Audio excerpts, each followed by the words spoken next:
रहमान रहीम। दाढ़ी अगर किसी की दुरुस्त न आए कि चंद जगह पर दाढ़ी के बाल उगे हैं और चंद जगह पर अभी तक बाल ही नहीं आए, तो क्या अब वो दाढ़ी को शेव करवा सकता है ताकि दाढ़ी के बाल दुरुस्त आ जाएं। देखें कि अगर किसी के दाढ़ी के बाल चंद जगह पर आए और चंद जगह रह गई हैं दाढ़ी के बालों से, तो अब उसको शरअन इस बात की इजाज़त नहीं कि वो दाढ़ी शेव करवा दे, क्योंकि दाढ़ी को एक मुट्ठी से घटाना यानी कम करना या बिल्कुल ही शेव करवा देना नाजायज़ व गुनाह है। कि एक मुट्ठी दाढ़ी रखना ये मर्द के लिए वाजिब है कि वो एक मुट्ठी दाढ़ी रखे, और दाढ़ी मर्द को ही आती है। अक्सर आवाम इस तरह करती है कि दाढ़ी जब थोड़ी सी आ जाए तो शेव करवा देती है। तो देखें, दाढ़ी शेव करवाना नाजायज़ व गुनाह है कि दाढ़ी को शेव नहीं करवा सकते। ये एक मर्द की जीनत है और ये मर्दों को ही आती है।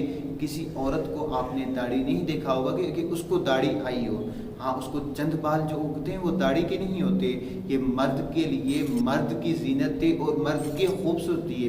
अगर ये मर्द के लिए ऐब होता तो कभी भी अल्लाह तबारक व तआला अपने प्यारे हबीब सल्लल्लाहु तआला अलैहि वसल्लम को दाढ़ी से ना नवाजता, क्योंकि दाढ़ी मर्द की एक जीनत है। हुजूर ने फरमाया कि दाढ़ी जो है मर्द के लिए रखना वाजिब है।